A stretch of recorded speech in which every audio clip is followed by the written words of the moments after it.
How did Vikings and Anglo-Saxons use the so-called Dane Axe?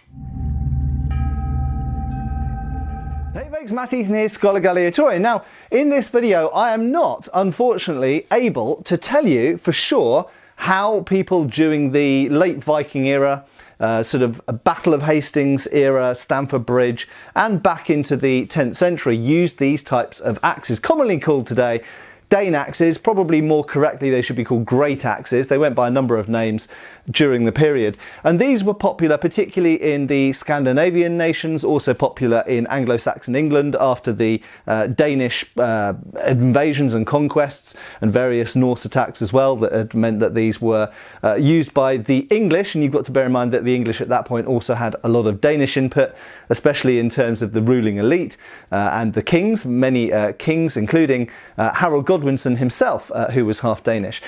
So these things in the hands of the housecarls, famously at the Battle of Hastings, used in, as shown in the Bayeux Tapestry, which we'll talk a bit more in a bit, are quite famous weapons. Perhaps in some ways, due to various cultural bias, more famous than they really deserve to be. Now, we don't have any manuals or treatises for how to use these, so how would we work out how to use them? Well, obviously I'm a HEMA practitioner, so often when I look at later period medieval weapons, I look at treatises, whether it's longswords, daggers, partisans, halberds, spears, whatever. I look at treatises and they give me very good ideas. In fact, they tell me largely how to use a weapon pretty much, sometimes across multiple treatises. We don't have that in this era.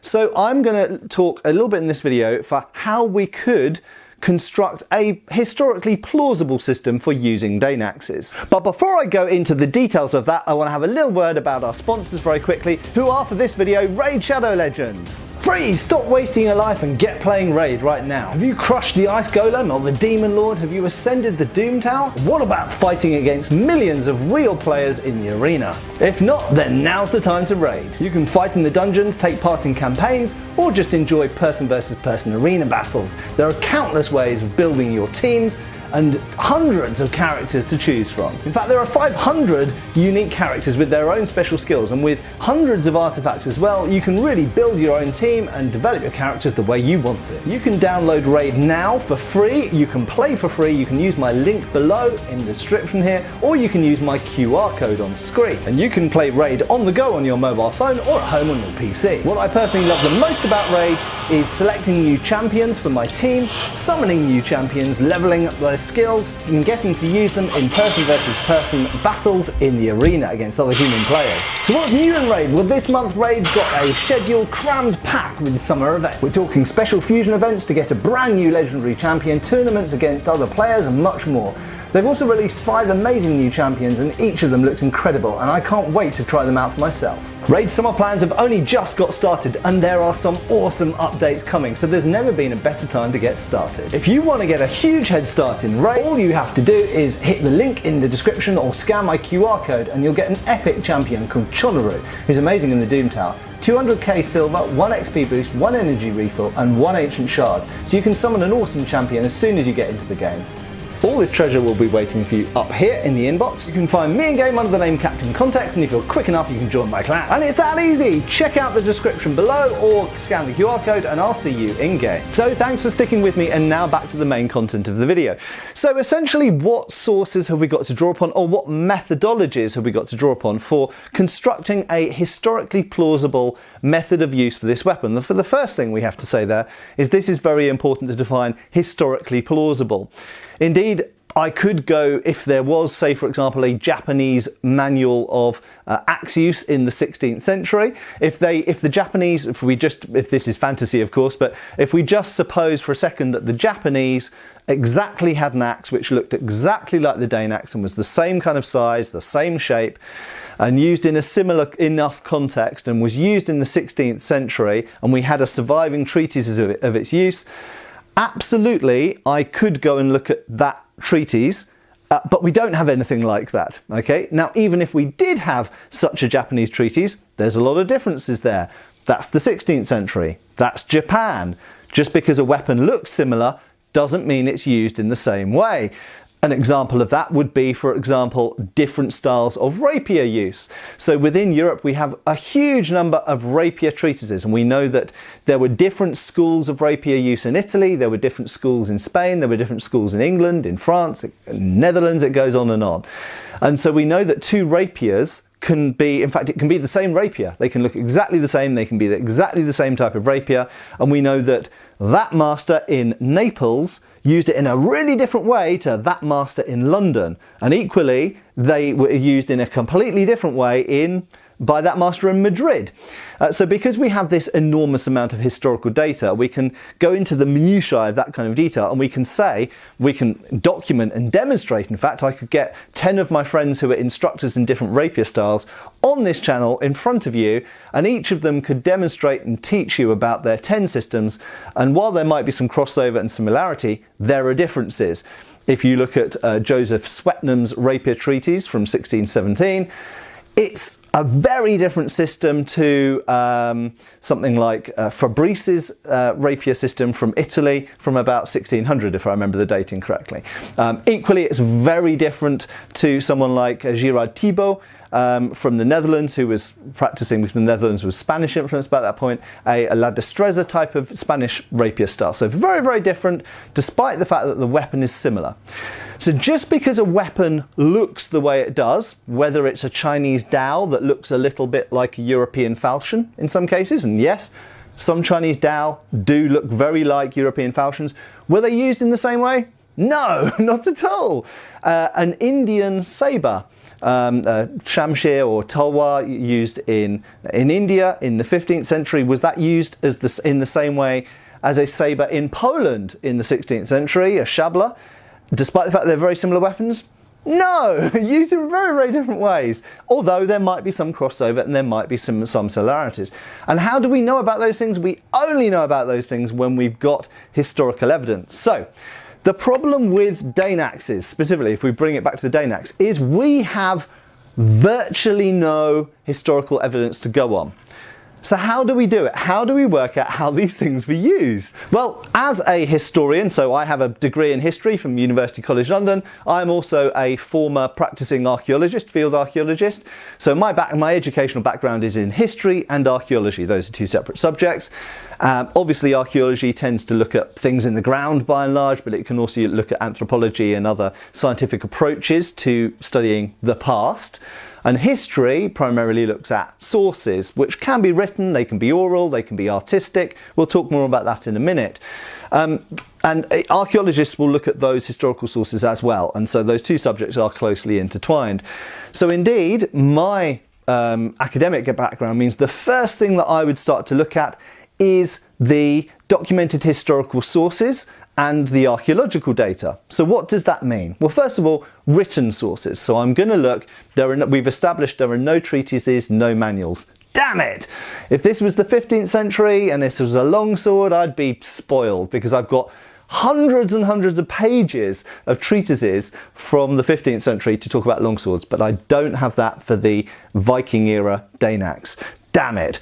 So what written historical evidence do I have for the use of Dane axes? Well, I've got descriptive accounts from battles and single encounters sometimes. So indeed, I can go and look at descriptions of what happened at the Battle of Hastings or the Battle of Stamford Bridge. They do mention axes. They mention axes being used on horses and men, of course. There is mention of the famous axeman at the Battle of Stamford Bridge holding the bridge off, which has some parallels to later things we know about the use of the two-handed sword, the montante, to hold an area. So indeed, we're already starting to get data. We're getting to get verifiable historical information from written sources. So that's the first thing I'm going to look at, is what written sources are available that I can use to describe the use of these things. And I'm going to get all of those. Why would I ignore any? Yeah, I'm going to get all of those. I'm going to document them, record them, study them, talk to other people about them. Probably different interpretations. We'll probably bounce our interpretations off each other. So looking for other researchers is very important as well through all of this process. Okay, so finding all of the written sources is the first thing. The next thing I personally would do is look for artistic source. So I'm, as you probably know if you're a regular viewer of this channel, I'm a massive fan of artistic source material. in terms of weapons use, because we can see things like guard positions, how the weapon's held. For example, if I didn't have any artistic sources for this weapon, maybe it would be held kind of like a staff is held in the middle sometimes. But then if we look at certain later quarterstaff and bill and partisan and other things, we know that they hold them more at the bottom.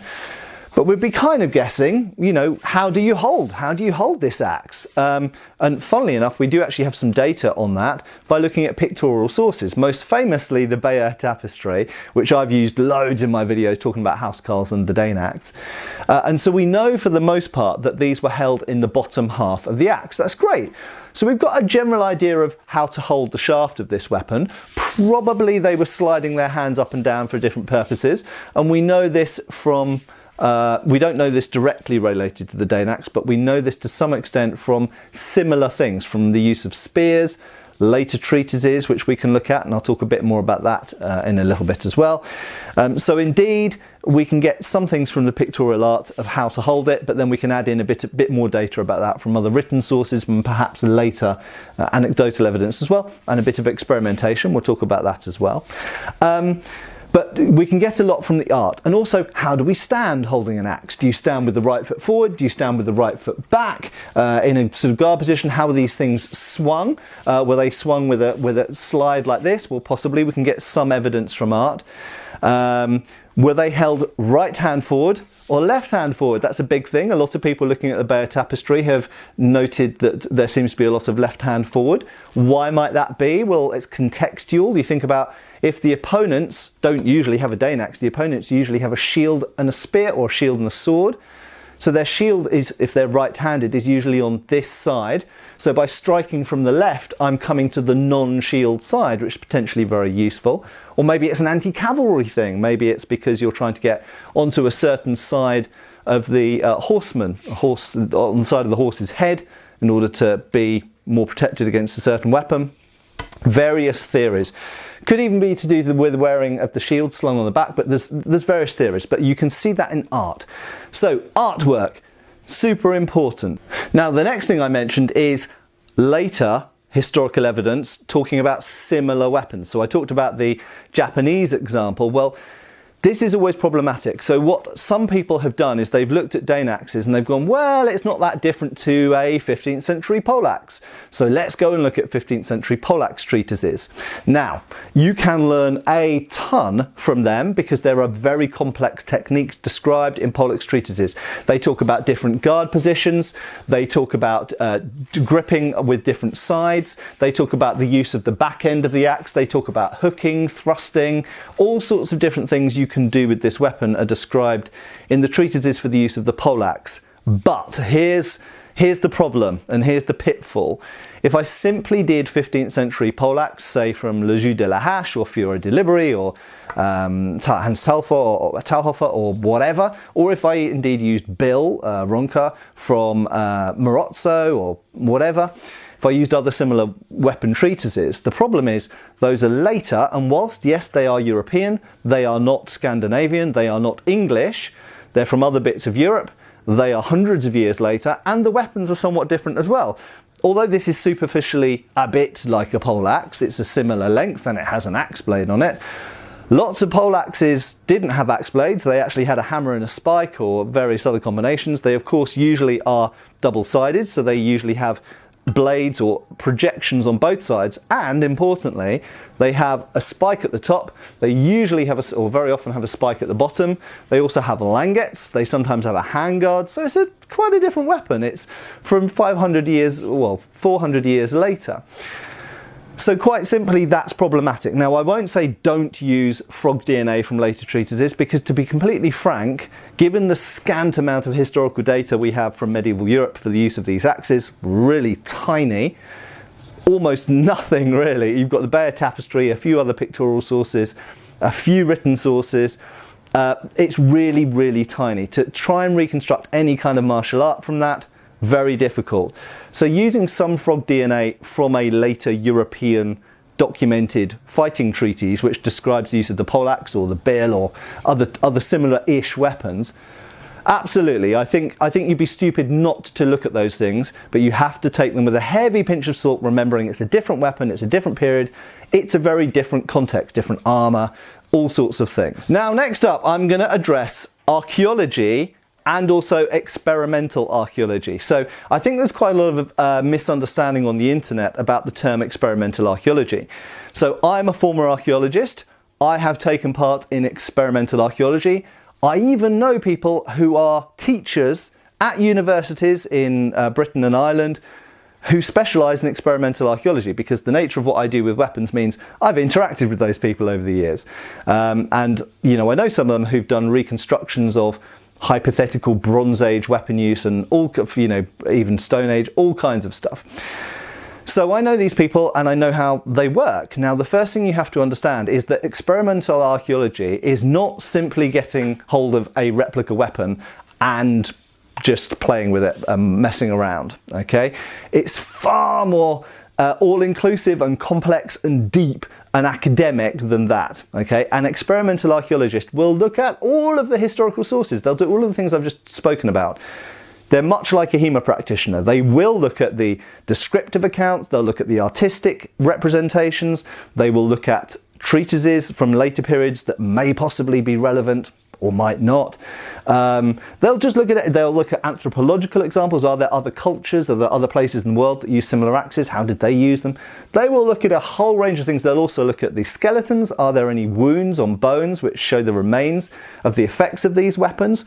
Where, if so, if the answer is yes, and indeed certainly for this period, we do have skeletons from Stamford Bridge, as it happens, and also from London and various other places that do have weapon wounds on them.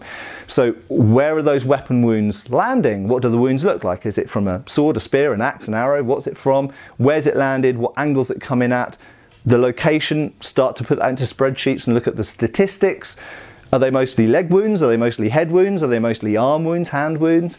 Very important data there. So experimental archaeology, and then they will, taking all of that, they will also do certain amounts of reconstructive use of those weapons, whether it's chopping through pig carcasses and learning something through that. Maybe it's hitting armour, okay? And we'll talk a little bit about armour in a second as well. Whether it's, and that could be mail shirts and helmets, shields, maybe engaging in some reenactment combat, maybe even some LARP, or maybe some HEMA or whatever. So they'll do a whole bunch of different things to triangulate. And this is many years ago I wrote an article, short article called The Great Triangulation, which really describes what HEMA is. And that is that no one source can give you all the information, but if we use as many sources as are available, then we might get closer to the mark, okay? So by using every possible source and method possible, we're far more likely to hit something that's close to historical truth. Also, we have to look, as I said, we have to look at context. So what was the context these used in? And we can get that sometimes from historical representations in art or in written texts.